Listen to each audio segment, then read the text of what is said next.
This video is presented as a Singapore Employment Pass Guide, where you can learn about various aspects of application and processing of employment passes. Agenda for this presentation is of these 8 points. Specifically, what is an employment pass, who can apply, eligibility, process, documents required, what happens after approval, collecting the employment pass, and appeals in case of rejection. So just to make it clear, what we are referring is to the employment pass part of this light blue colored section, which is circled here. So employment pass holders in Singapore are at approximately 184,000 in number, and they represent total 11% of the non-resident population. So we are specifically speaking about this visa. So first of all, what is an employment pass? Employment pass is a work visa to bring in skilled foreign employees for work in Singapore. So if you are aware about, let's say, America, in United States they have H1B program, or in Australia they have visa number 457 for skilled employees. So Singapore has similarly employment pass, and which is to bring in skilled foreign employees, the skills of whom is not normally available in Singapore.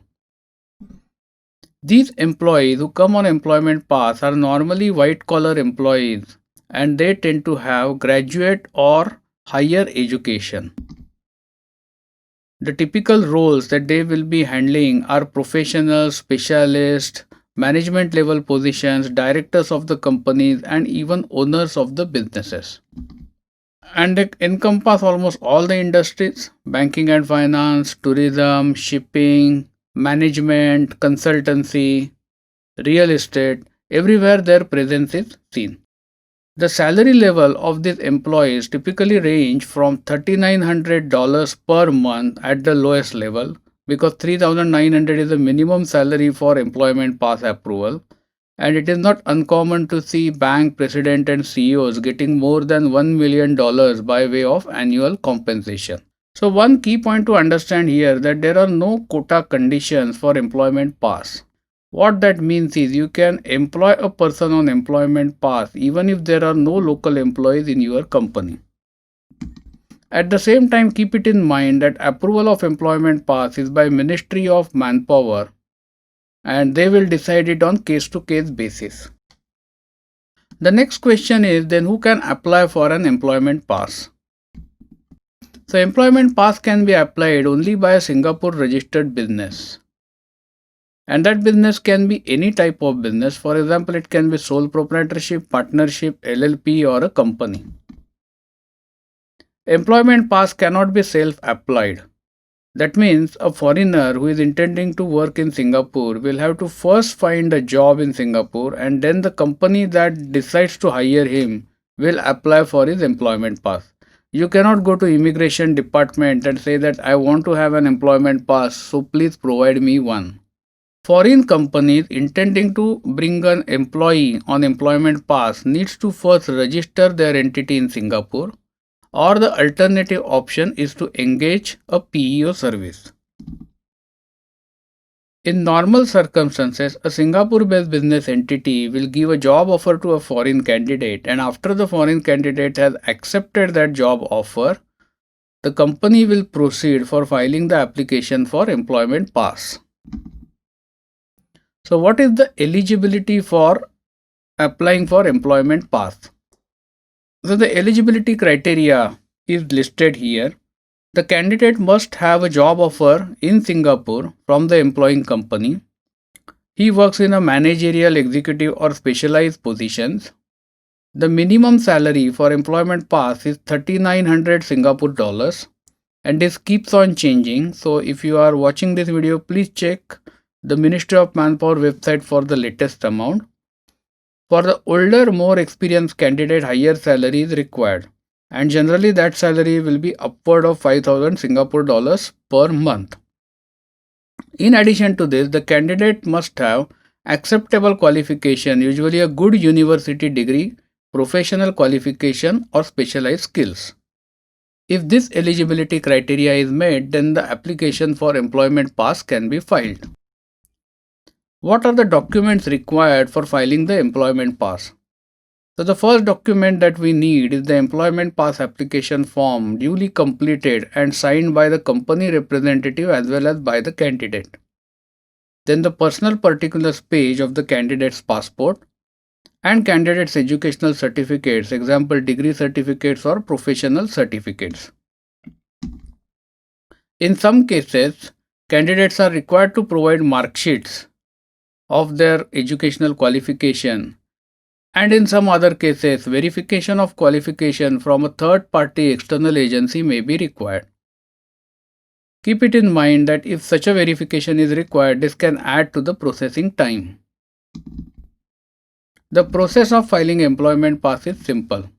It can be filed using EP Online. EP Online stands for Employment Pass Online Services. This can be accessed by the duly authorized officer of the company, or it can be handled by an external employment agency like EPICA. Once filed, it will take 7 to 14 days for the results to be out, and a notification of whether the employment pass is approved or not will be sent to the email or mobile phone of the person filing the application. Following steps needs to be carried out once the employment pass is approved. You will need to log into your EP Online system and download the in-principle approval letter for the candidate. So this in-principle approval letter explains that the employment pass has been approved and the candidate can travel to Singapore for taking up his employment. This IPA you can email it to your candidate and he can make the arrangement for travel. The IPA also includes one-time entry visa to Singapore. So the candidate does not have to apply for a separate visa in his home country. The IPA will also indicate if the medical test is required for the candidate. If the medical test is required, this can be done either in his home country, but the recommended way is to do it in Singapore once he has landed here.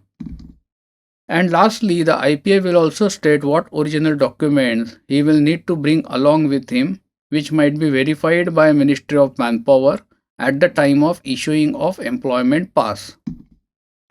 This slide will explain you about collecting your employment pass. Now once you are in Singapore, you will need to visit Employment Pass Processing Center. At the Employment Pass Processing Center, they will verify your passport and other documents. Those might have been listed in your in-principle approval letter.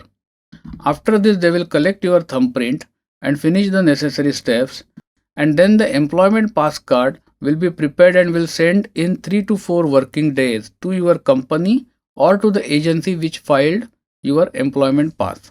So this is typically the last stage of your employment pass journey. Now what if employment pass is rejected? If the employment pass is rejected, then appeal can be filed. However, keep it in mind that unless there is some new information you can add, the appeal will not have much effect. Therefore, if an employment pass has been rejected and if you are unsure as to what to do, then I will recommend that you should engage some professional firm to handle your case. So this is overall the process of employment pass and all the details about it. As you can see, the process is quite fast and generally trouble-free. The steps are logical and they do not take significant efforts or time on your side. Thank you for watching this video. This video was brought to you by Epica Consulting Singapore. Subscribe to our channel today to get notified when new videos are posted.